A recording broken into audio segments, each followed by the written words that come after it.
Okay, we're right back with Cicero, and that last video was 24 minutes, a little longer than I'm striving for here. Sorry, it's hard to keep all this tight, but we'll try again.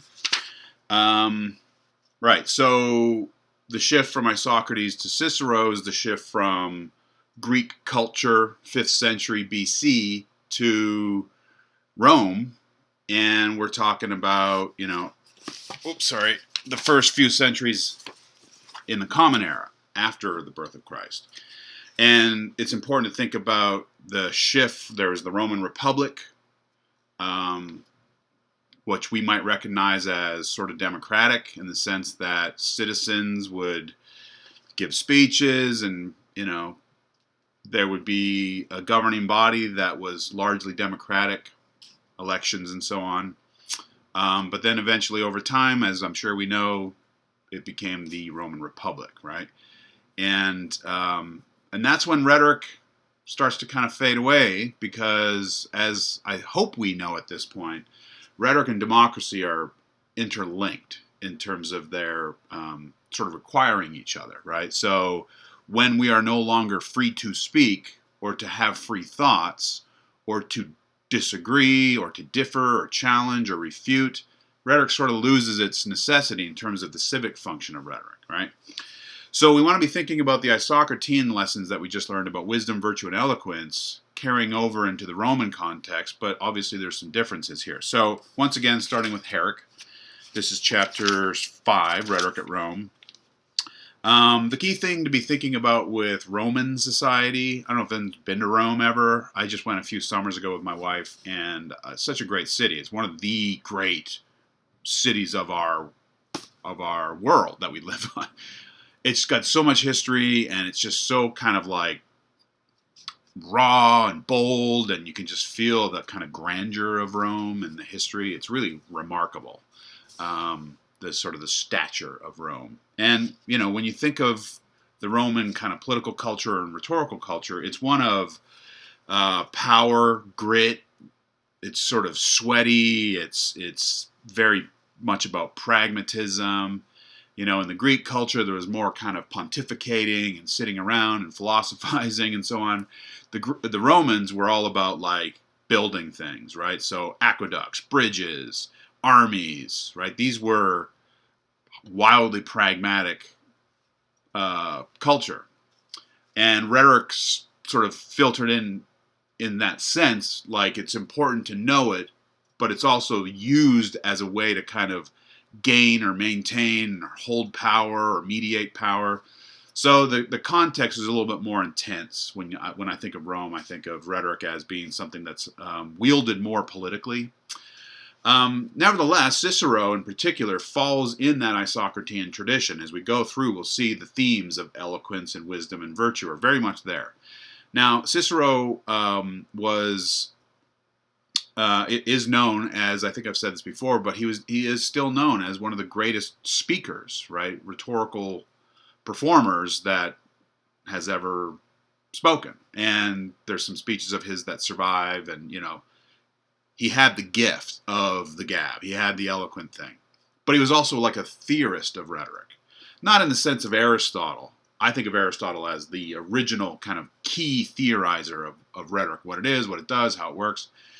Cicero didn't invent so much as he did kind of sharpen in a kind of more pragmatic sense. So it's clear that he has read his Greek rhetoricians.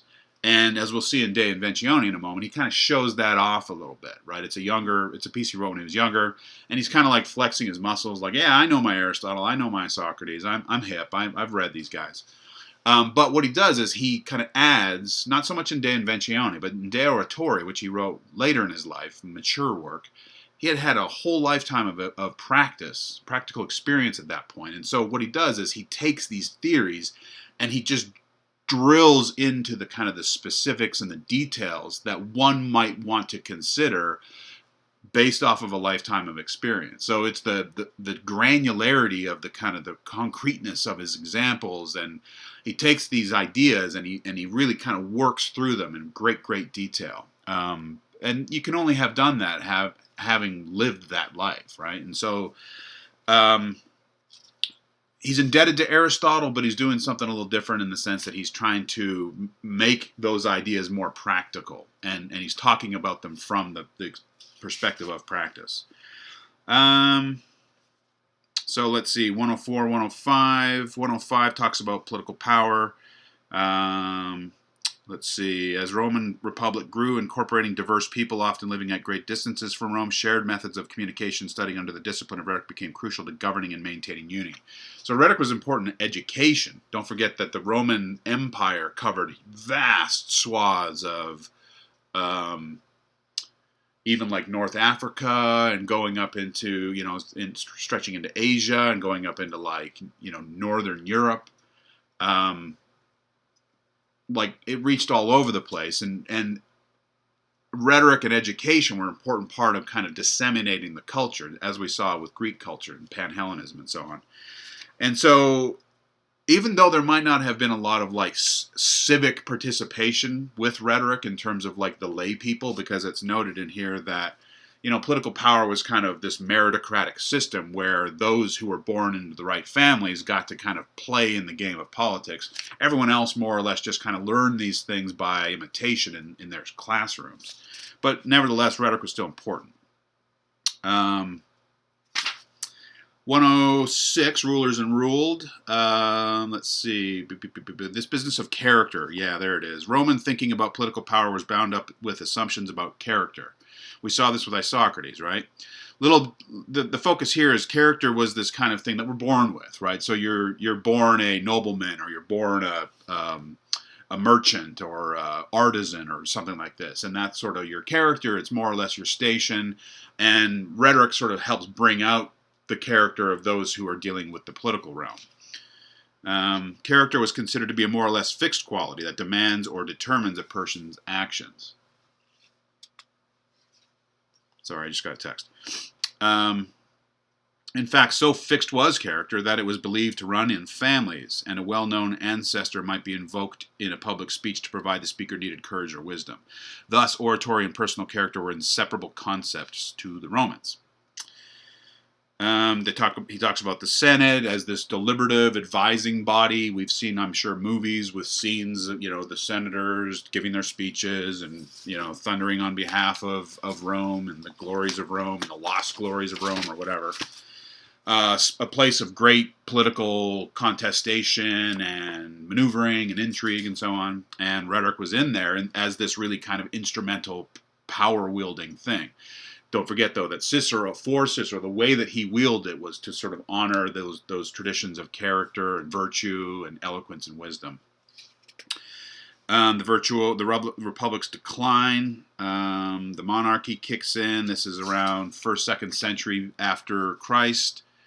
Talks about education. All right, so 109, rhetorical theory of Cicero. It says in that second paragraph under that heading, Cicero was the greatest speaker and one of the most prolific writers of his day, a philosopher and politician. Sort of like that approach that we saw in Socrates, where he cares about philosophy, but only if it's studied with the purposes of like thinking about practical affairs, right? So philosophy and politics kind of merging together there. With an unparalleled master of argument, Socrates didn't talk a lot about argument. Cicero very much does. Again, he was a lawyer, a senator, so he knew his arguments, his argumentation, with an astonishing understanding of his Roman audiences. And at the end there it says, a virtuoso performer in the public oratorical arena, brilliant eloquence marked Cicero's career as a politician and lawyer. Cicero embodying an age in which to be educated meant to command the skills of eloquence. All right.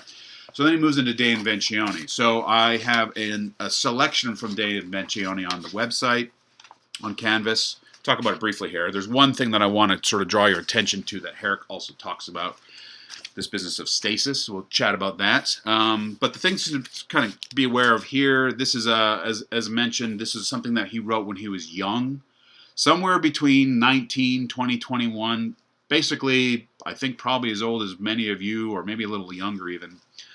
He was already composing these ambitious works on rhetorical theory. And De Inventione is framed as a kind of a dialogue between a son and his father, and the son's curiously asking about rhetoric, as sons do. And then they go through all the kind of the bits and pieces of what's involved. A couple themes to emphasize with De Inventione is that it is a young work, and apparently Cicero loathed it later on in life. He just thought, it was, I was being showy-offy and overly technical, and who cares, right? There's a lot of the Greek stuff in here, a lot of Greek influence. So there's not a lot of innovation on his part, but there is a lot of, again, this business of the elaboration, the detailing that goes into the consideration of these hyper-specific kind of questions. All right, so it's not taking us anywhere new conceptually, but it is drilling into what we got in Aristotle much, much deeper. Now, the other thing is, with Aristotle, I think I mentioned that of those three genres that we talked about, the deliberative, the forensic, and the epideictic, Aristotle thought of as the political or deliberative genre as the most important because that's what deals with the common good, right? That's how we live together. Cicero, probably because he was a lawyer and practiced this, and that was sort of like his main skill set, he spends the most amount of time focusing on the forensic genre, right? And so De Inventione is largely a work of, as the title suggests, invention, that canon of rhetoric that we know, but specifically legal or forensic judicial invention, right? And so it's all kind of working through this question of like cases and how to argue cases and how to know how to reason through specific kinds of considerations. It gets really dry and technical and just mind-numbing after a while. But he goes really deep into these questions of legal reasoning, essentially. And with that, let's see, 110, what have I missed? Oh yeah, the business of wisdom and eloquence are very important. Wisdom is the knowing your subject matter, knowing the case, knowing the situation, so that you can do that thing that we talked about in Socrates, which is like that kairos thing, knowing in this particular case what is required to win the day, right? So wisdom and eloquence. In that last paragraph before the canons of rhetoric, it says, there's always a practical bent to Cicero's interest in rhetoric and wisdom. Rhetoric is the civilizing force that makes human social life possible, right? So there's always this kind of worldly, pragmatic, focus. But he does understand that, it requires these kind of three major virtues. Virtue itself, wisdom as a virtue, and eloquence also as a virtue. These things require and go together. All right, we know the canons of rhetoric very well at this point. Invention, memory, delivery, style, arrangement. That's the body of this study of rhetoric. And the thing that I want to focus on kicks in on 112, stasis systems. So the title of this piece is De Inventione, so it's about invention. Invention in legal cases, right?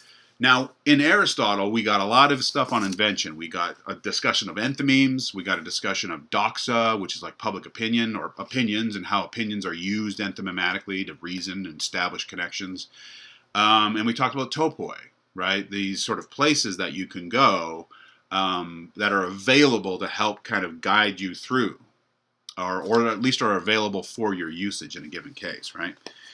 And I think we talked about sort of the broad common topoi and then the specific topoi that apply to each of the three genres of rhetoric. So there's topoi that's applied to deliberative rhetoric like war, peace, finances. Those are the things we talk about.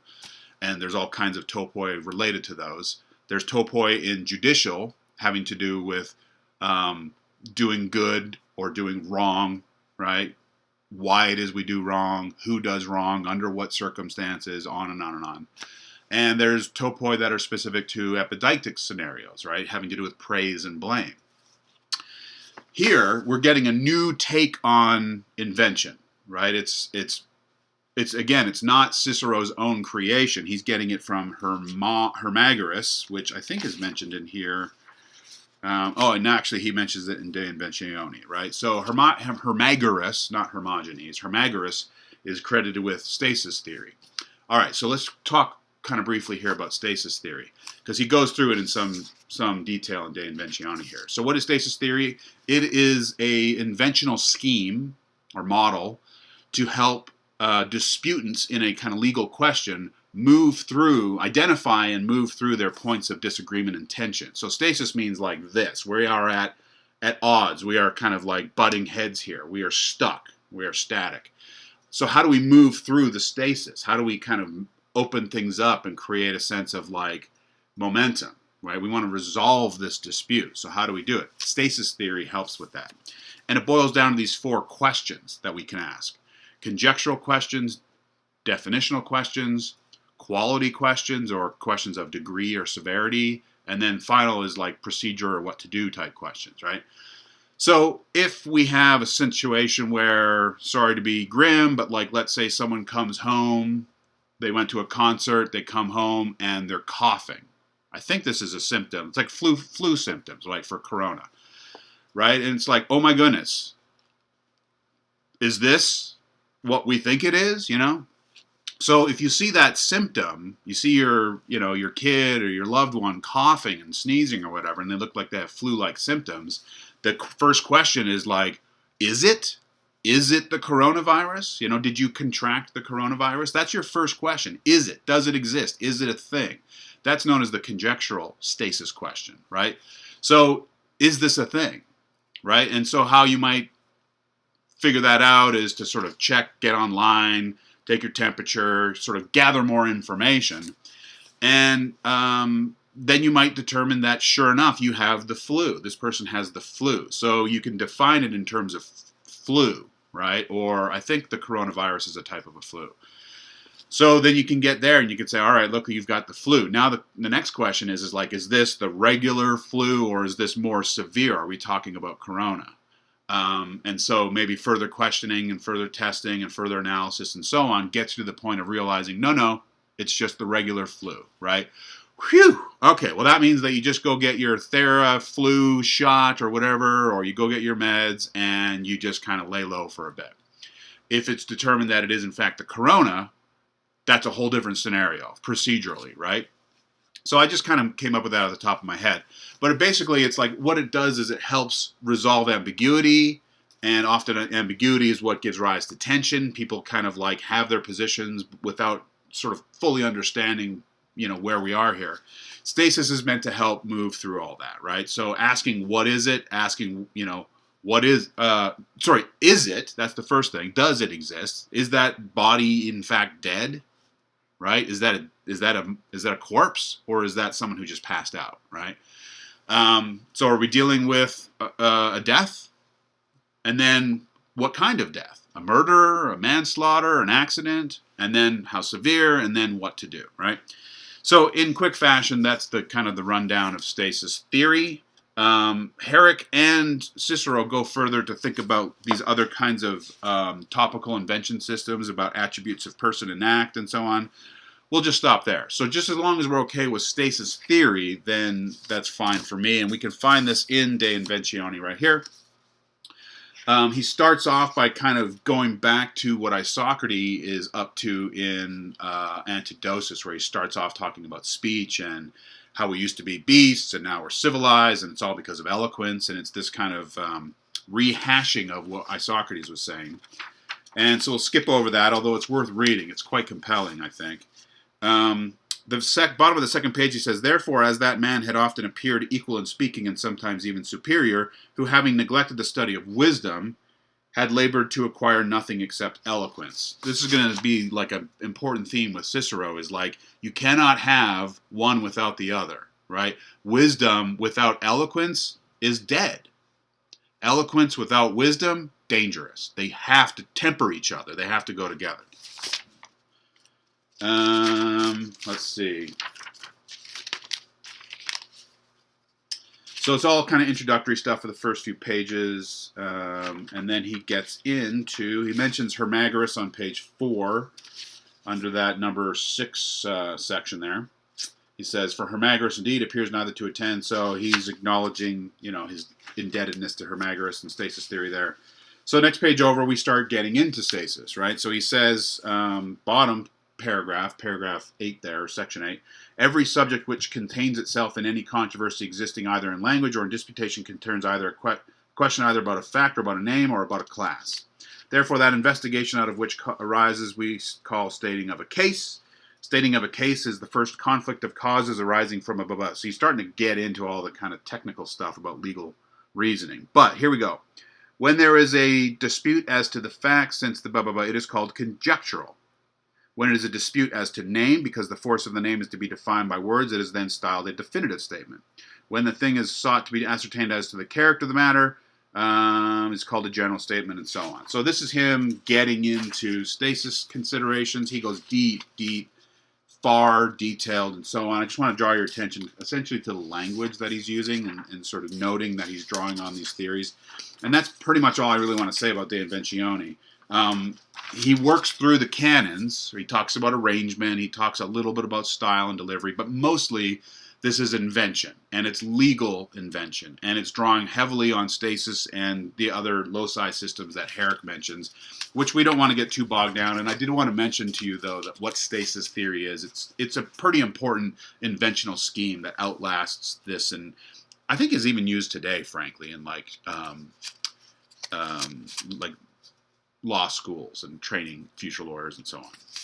So I want to bounce there because I'm probably getting long. Yep, 20 minutes. All right, so De Oratory is the masterpiece that Cicero wrote. He wrote it in his later life. It's very substantial. It's like 500 pages, small print. And it consists, as many of these things do, of 3 major parts. The first part is kind of broad introduction, big questions.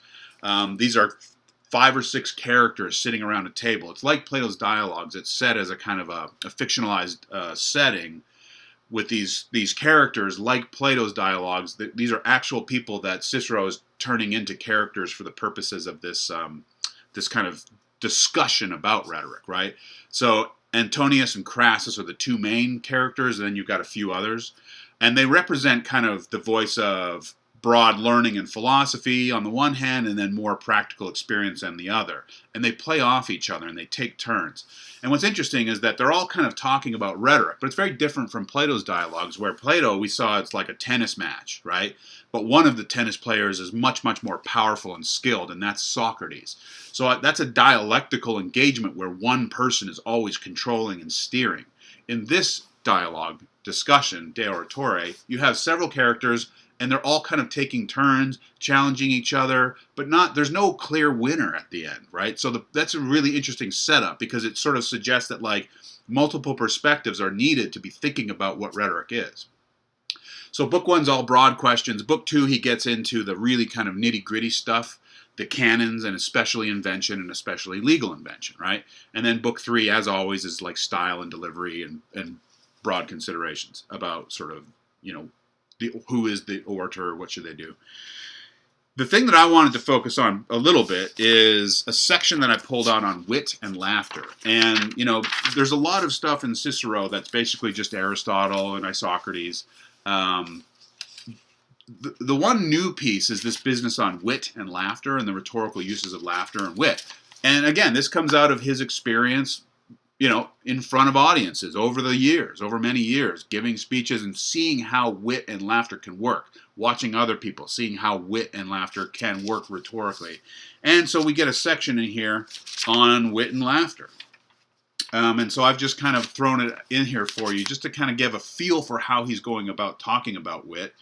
What is it, define it, and then sort of break it down to all these different kinds of ways of thinking about wit and its different potential rhetorical impacts, right? So let's see here. There's an introductory chunk, and then it kind of skips ahead. Page 150 says, concerning laughter, there are 5 things which are subjects of consideration. 1, what it is. Another, whence it originates. 3rd, whether it becomes the orator to wish to excite laughter. 4th, to what degree. 5th, what are the several kinds of the ridiculous. So he's kind of breaking down laughter, and this is what he keeps doing, right? It's like, what do we need to know? All right, break it down, break it down, break it down. And then he just goes deeper and deeper. The end of that paragraph, it says, mirth itself attracts favor to him by whom it is raised, or because all admire wit, which is often comprised in a single word, especially in him who replies and sometimes in him who attacks, and on, right? Just kind of like explaining. I often hear this thing of like, the worst thing you can do to a joke is try to explain it, and it's sort of like, man, there's no actual joy in reading through this. It's just very technical,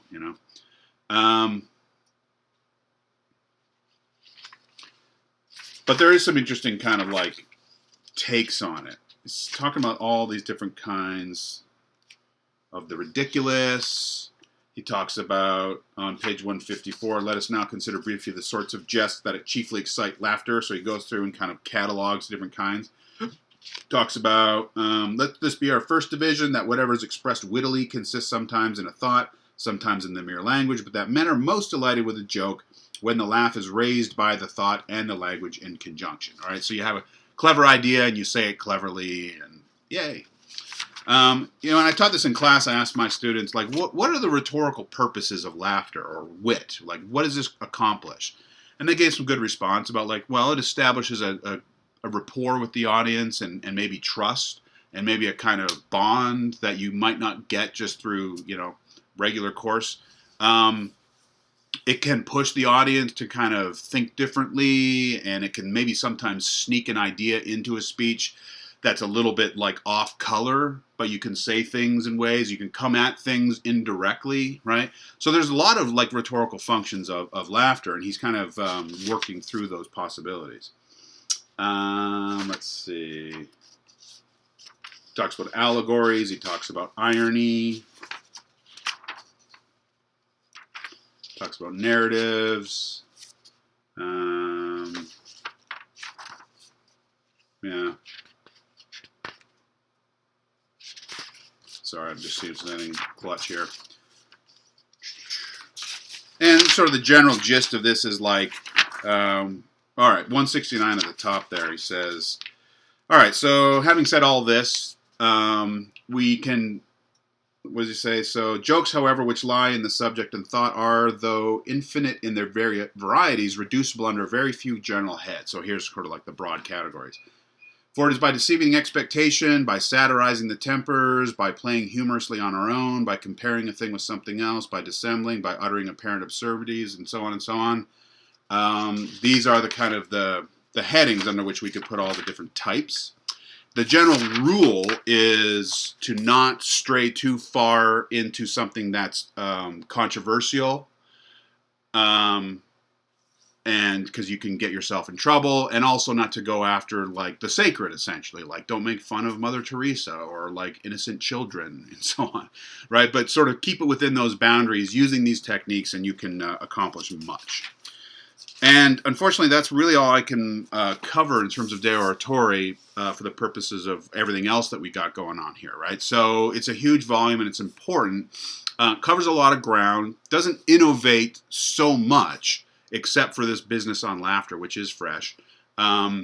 It's very Aristotelian. It's very Socratean. The themes of wisdom, eloquence, and virtue are all throughout, right? He does care deeply about delivery. He knows its power and importance, but always, again, tempered by wisdom and by virtue. Good character, having the good of the Republic in mind. And with that, I probably need to shut up. Yeah, it's getting a little long here. So after Cicero, there's Quintilian. I guess I'll cover Quintilian briefly in the next video. But, there's not much that's major following Cicero in terms of new ideas or important practitioners. St. Augustine's an important character that we're going to look at next and last. But after Cicero, there's really nothing that's big until I would argue Kenneth Burke. But, through the Renaissance, Middle Ages, Renaissance, even the early modern period, Cicero is still the guy who's referred to the most. He just gets endlessly referred to. So, unfortunately, that's all we can say about it. But it's that Isocratean tradition, and those three virtues is what we should anchor ourselves to. So I'll shut up there, and one more video on St. Augustine.